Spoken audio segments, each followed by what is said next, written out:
Welcome to Hope is Here. My name is Greg Horn. We are continuing looking at one of the greatest miracles that Jesus did during his time on earth here. Jesus did his ministry from ages 30 to 33, and we're taking a look at where Jesus fed the 5,000. Actually, it was honestly probably more about 10,000.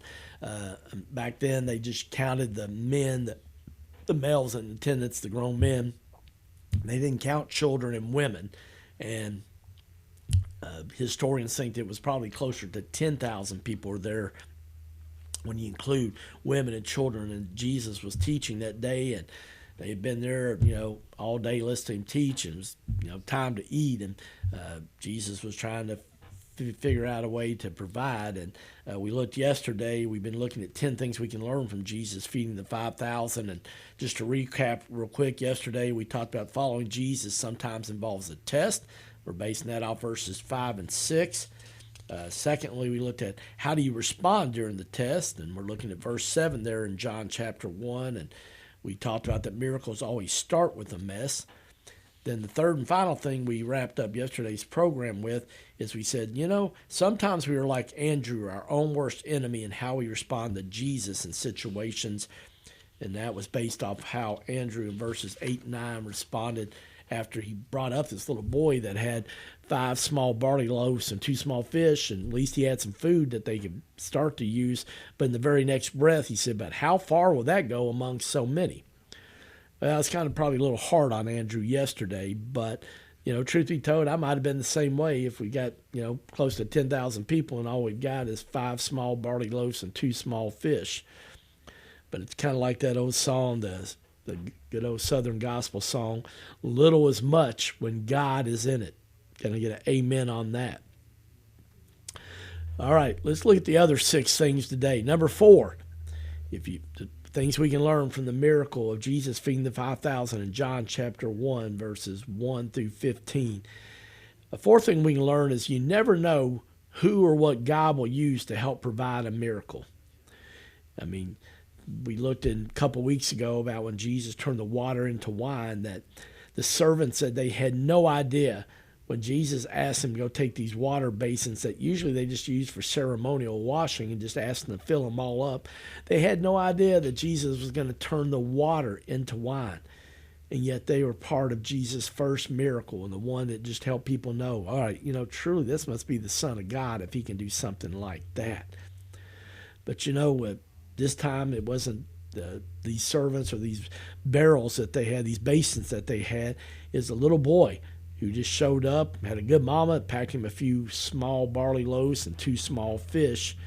And yet it's a great reminder, we don't focus on what we don't have, we focus on what we do have. Don't focus on what you don't have. Focus and work with what you do have. That's one of the things God has had to show me on and off through my life. Sometimes I want God just to have had everything provided in advance. And he's like, Greg, after procrastinating for a while, just step out in faith and work with what I've given you. And then I will provide a way and I will help it get better. And I've seen him do that in my life over and over again. I'm so, so thankful for that. So I pray the simple prayer sometimes. My prayer for those of you either watching on our YouTube channel or listening, that you would just know that, God give me eyes to see, ears to hear, and a mind that's just able to see where you're working and the thoughts that you have for me, declares the Lord. Plans to prosper me, not to harm me, and plans to give me a hope and a future.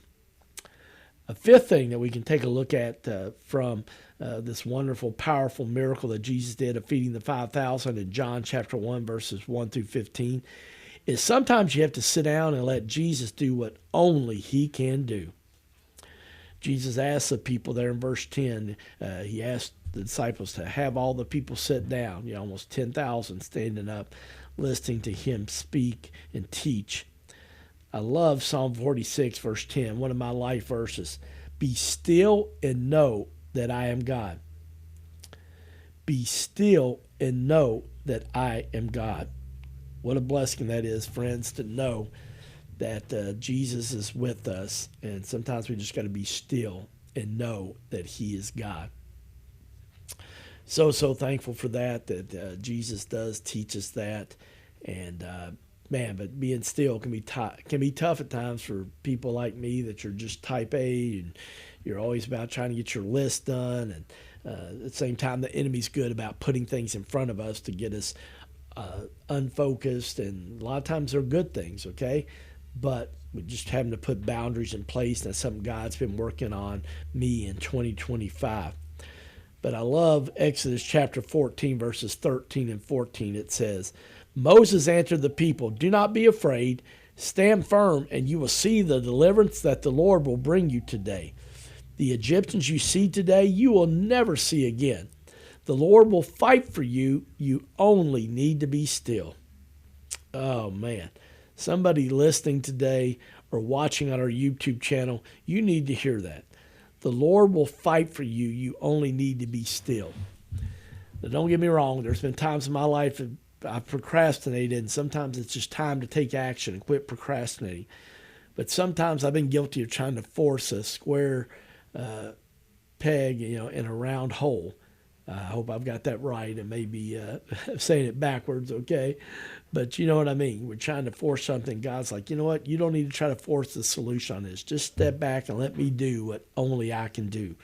And for somebody listening or watching on YouTube today, that's a word for you. Just let the Lord fight for you. You only need to be still. Exodus chapter 14, verse 14. A sixth thing we can learn from Jesus' miracle of feeding the 5,000 in John chapter 1, verses 1 through 15. To see a miracle often starts with giving thanks for what we already have. I'll say that again. To see a miracle often starts with giving thanks for what we already have. It tells us in verse 11 that Jesus took those 5 little barley loaves and those 2 fish, and he gave thanks. And then they had the disciples distribute to those who were seated, and they could have as much as they wanted. And then Jesus, just watched how people did that as he blessed the fish and those loaves. And one thing came to me from reading that, preparing for today's program, is that, I got to ask you a question. Do you thank God before each time you have a meal?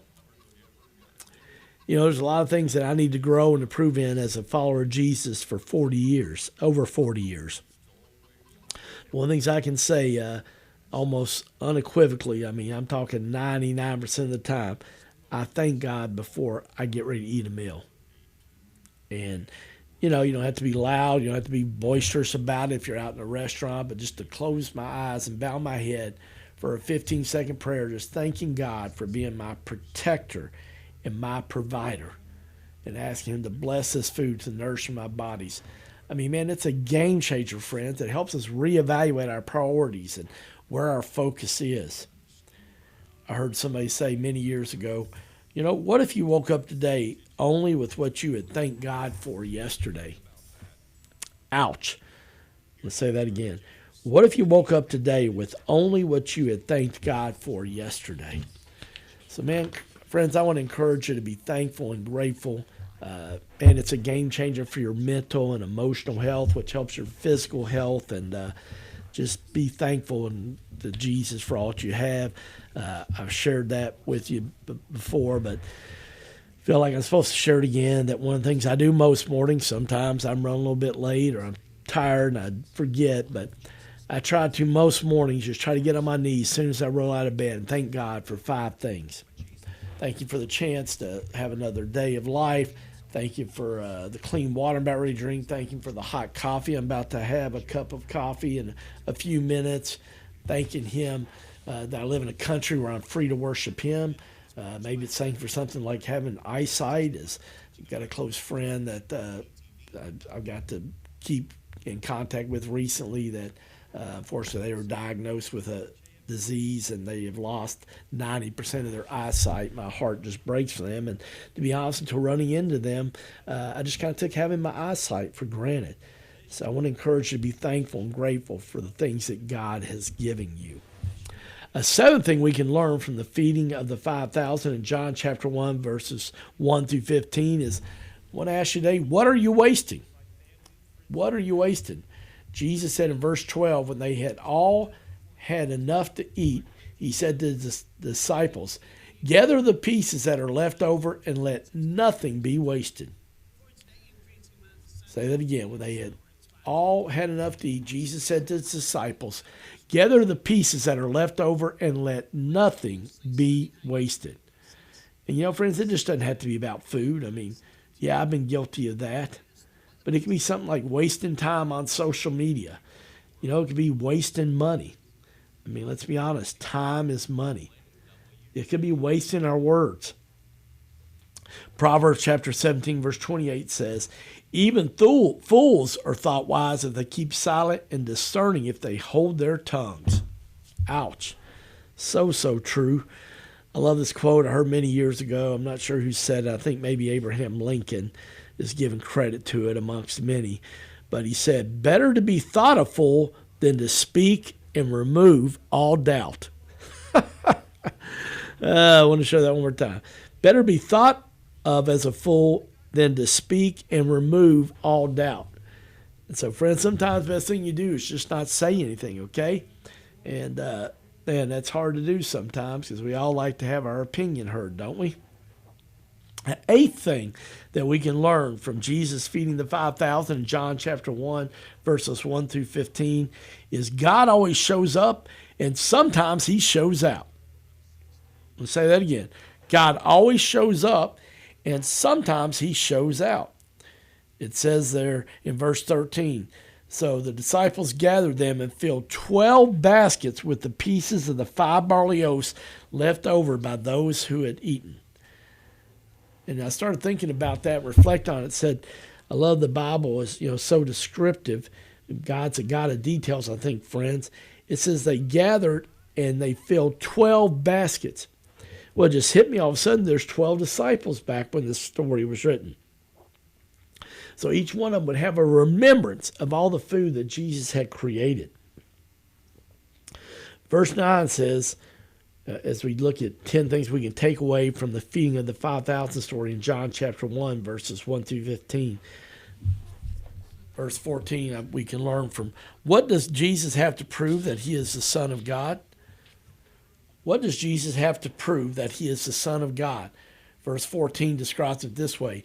After the people saw the signs that Jesus performed, they began to say, surely this is the prophet who has come into the world.